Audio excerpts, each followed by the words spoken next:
Welcome to the deep dive. This is where we take a topic, grab some interesting sources, and really pull out the core ideas. Exactly.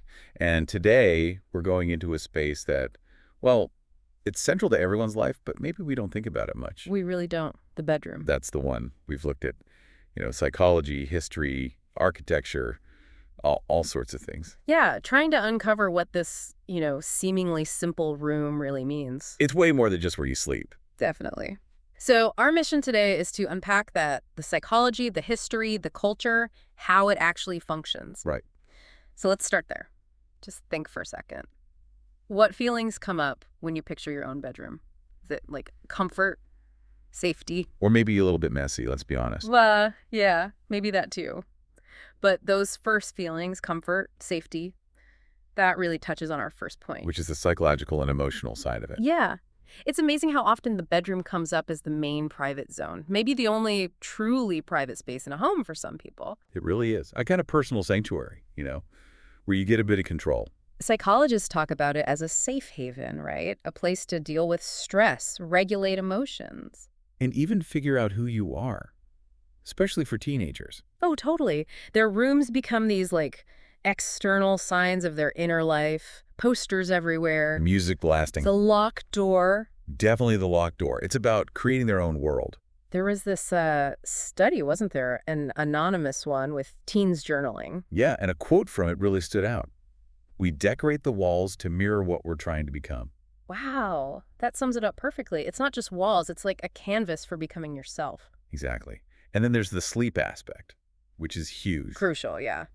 The bedroom is where we hopefully get that restoration, our bodies and minds recharging. We're talking really important stuff happening during sleep. Memory consolidation. That's the hippocampus working, right? Right, and emotional processing, cell repair, even boosting your immune system. It's fundamental. Without good sleep in that space, everything else suffers. And it connects to our subconscious too, doesn't it? That's a fascinating angle. Some psychological views see it as almost like a portal. A portal. How so? Well, you're vulnerable when you sleep, obviously. Mm-hmm. But you're also potentially open to insights, maybe visions from dreams, Jungian ideas, that kind of thing. So like a doorway between your conscious self and that deeper subconscious world. Precisely. It's a space for both vulnerability and vision, in a way. That's a really powerful way to think about it. And, thinking about sleep, we have to talk about the actual environment. Oh, absolutely. The neuroscience is clear on this. Our circadian rhythms, our internal clocks. They're super sensitive to the surroundings. Totally. Light, temperature, even wall color can play a role. Like the blue light from phones, right? Everyone talks about that. Because it genuinely messes with melatonin production. That hormone you need to feel sleepy. Yeah, it makes it harder to wind down. And temperature, too. Definitely. There's an ideal range, usually cited as around 60 to 67 Fahrenheit, give or take. So your heating, your AC, even the kind of sheets you use, it all matters biologically. It does. It feeds into this concept of sleep architecture. Sleep architecture. Yeah. Like the different stages, REM and non-REM. Exactly. We cycle through these stages, and each one does different things for our bodies and brains. It's an active process. So designing a bedroom isn't just picking nice colors. Not at all. It's practically biological architecture. You're building an environment to support these really vital functions. That's incredible. And the bedroom's significance, it goes way beyond just sleep and psychology, doesn't it? Oh, profoundly. Think about the major life events: birth, sex, illness. Death, even. So many of life's biggest moments happen right there. Historically, even more so. Before hospitals were everywhere, childbirth usually happened at home, often in the bedroom. And end-of-life care too, right? Yes. The bedroom was often the place people spent their final days, surrounded by family. It underlines this idea of the bedroom as both a cradle and a coffin. That phrase is striking. A sacred space. It really is. Across many cultures, you see it in rituals, like some Catholic traditions around dying at home. With family present, candles, icons. Yeah. All happening in that bedroom space. Yeah. Just shows this room holds these incredibly profound thresholds. First breath to last. Wow. And speaking of profound experiences, intimacy and power dynamics. That's another crucial layer. The bedroom is where intimacy and power really intersect, especially in relationships. How so historically? Well, think about aristocratic women centuries ago. Their bedrooms weren't always totally private. Sometimes they'd receive visitors there. So kind of a performance space, but also their private sanctuary. Exactly. A complex duality. And today, the shared marital bed. It symbolizes connection, It right? does, but it can also bring pressure, expectations. Yeah, I can see that. The need for closeness versus maybe needing your own space. Absolutely. And that can be a real challenge, especially if people have different needs, like maybe highly sensitive individuals or someone who's neurodivergent. They might really need that solitude. It raises that interesting question then. How does sharing this intimate space actually shape a couple's sense of self, their boundaries, even consent? It's a deep question with no easy answers, but definitely worth reflecting on. Okay, so let's maybe shift gears a bit. Let's talk about the history. How did we even get these private All bedrooms? right, because it wasn't always like this. Not even close. What was it like before? If you go back to medieval Europe, for instance, it was pretty common for whole families, plus maybe servants, to sleep in one big hall. All together, why? Mostly for warmth and safety, practical reasons. Individual rooms were a luxury few could afford or even conceive of. So when did the private bedroom start becoming a thing? It really picked up during the industrial era. New ideas about modesty, hygiene, And class separation. and class separation, definitely. Right. Wealthier families started having separate sleeping spaces first. Then in the 20th century, with suburbs and the nuclear family ideal. Exactly. That's when separate rooms for parents and kids became the standard, almost the expectation, driven by this idea of personal space. And class always played a role in the kind of bedroom you had, right? Oh, absolutely. Rich estates might have whole suites, bedchambers, dressing rooms, boudoirs, which were like private sitting rooms. Whereas lower income families might just have one room for everything, including sleeping. Pretty much.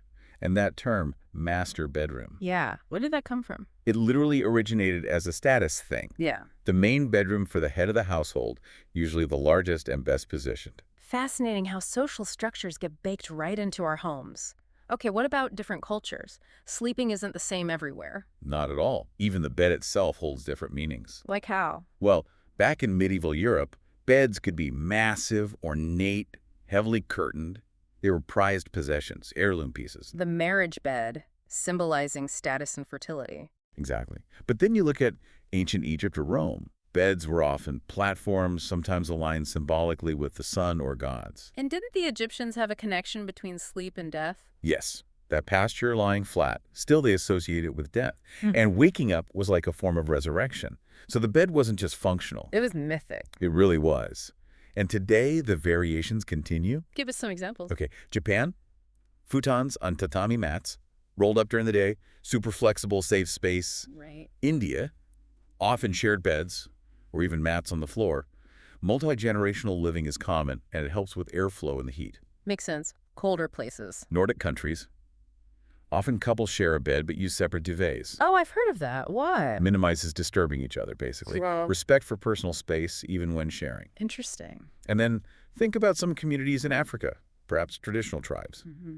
Communal sleeping in round huts might be the norm. Mm. Emphasizes unity, safety, less division. It really highlights that our Western idea, private room, private bed, is just one way of doing things. And a relatively recent one, historically speaking, not universal at all. Okay, let's get practical. The bedroom is a system. What are the key parts? Well, obviously the bed. We've gone from straw mats to... Smart beds that track your sleep. Right. In all the sizes, twin, full, queen, king, cow, king. Those are mainly U.S. standards. They vary elsewhere. And storage? Closets? Key element. But built-in closets aren't everywhere. Lots of Europe, older U.S. homes. Mm. They use wardrobes or armoires. Freestanding furniture. Gotcha. And dressers, nightstands. Surface space plus storage. Nightstands are interesting, aren't they? Yeah, kind of intimate. Glasses, books, maybe meds. Little clues about daily life. Totally. Then there's lighting. We know dim light is better for sleep, helps melatonin. And now there's that circadian rhythm lighting. Exactly. Trying to sync indoor light with a natural day-night cycle. Ventilation is big too. Airflow, temperature, windows, fans, HVAC. And closeness to the bathroom, that's become a bigger deal, hasn't it? Huge. En-suites are pretty standard in new builds now. Older homes, you might be sharing one down the hall. So all these pieces work together. You mentioned furniture offering psychological clues. Yeah, think symbolically. A closet isn't just for clothes. It can represent secrets, containment. The whole coming out of the closet metaphor. Exactly. Identity, a nightstand with maybe an alarm clock or medicine. It touches on daily rituals, maybe even mortality. A window. Could be light, hope, escape, or maybe Feeling exposed, watched, depends. A desk in the bedroom. That's a big one now. Creates that tension, right? Rest versus work, blurring boundaries. And mirrors. Oh, mirrors. Reflection, vanity, maybe facing truths about yourself. A confrontation. So even a messy drawer could mean something. It could. Maybe mental chaos, maybe just hidden stuff. The bedroom reflects the inner self. Okay, what about sharing the bedroom? We touched on couples, but what about others? Right. For spouses or partners, it ideally signifies union, trust, intimacy. But it can also be a source of conflict, sleep habits, different needs. Totally. Hence the term sleep divorce. Sometimes partners sleeping separately for better rest. And sibling sharing. That's a formative experience. Teaches compromise, boundary setting, or it can fuel rivalry. Privacy becomes a real luxury. I shared a room growing up. Definitely teaches negotiation skills. I bet. Then there are dorm mates or roommates. Ah, yes, the random roommate experience. It's like forced cohabitation, a modern rite of passage, all about territory, etiquette, figuring out how to live together. And finally, getting your own room. That's often seen as a huge milestone. Independence. Freedom to decorate how you want, control your space, set your own routines. A big step, which leads perfectly into self-expression. Decoration, cleanliness. Yes. The bedroom is maybe the most personal reflection of our inner world. Like those teen rooms, again, posters, mood lighting, maybe a hidden diary. Contrasted with maybe an adult room focused on calm or intimacy or sensuality. Very deliberate choices. And does the style say something about personality? Like bold colors mean you're an extrovert. There's some research suggesting links like that. Bold colors maybe with extroversion, minimalism perhaps linked to conscientiousness, or even managing anxiety through order. Interesting. And the tidiness factor. Messy versus clean. That's often seen as reflecting your mental state, isn't it? Yeah, a messy room might feel stressful or be a sign of depression or feeling overwhelmed. Conversely, making the bed. Yeah. It's often linked to routine, discipline, mental clarity. Like that Admiral McRaven quote, if you want to change the world, start by making your bed. Exactly. Small acts of order creating a foundation. So how does the bedroom fit into bigger architectural trends? It reflects cultural values. Think tiny urban apartments like those coffin apartments in Tokyo. The bedroom is a multifunctional pod Versus huge suburban houses. with massive master suites that are almost like separate apartments themselves, walk-in closets, sitting areas. It shows what a society values, right? Individualism, family structure, wealth. Precisely. Which brings up that point you made. About U.S. bedroom sizes increasing while family sizes shrink. Yeah, why is that? It's probably a mix of things. Prosperity, the cultural emphasis on personal space. Maybe needing a retreat from a busy world. That could be part of it too. A personal sanctuary becoming more important. Okay, let's dive into the symbolism. The philosophy of the bedroom. It's often seen as a threshold space, liminal, Meaning. between states. Conscious, unconscious, public, private, childhood, adulthood.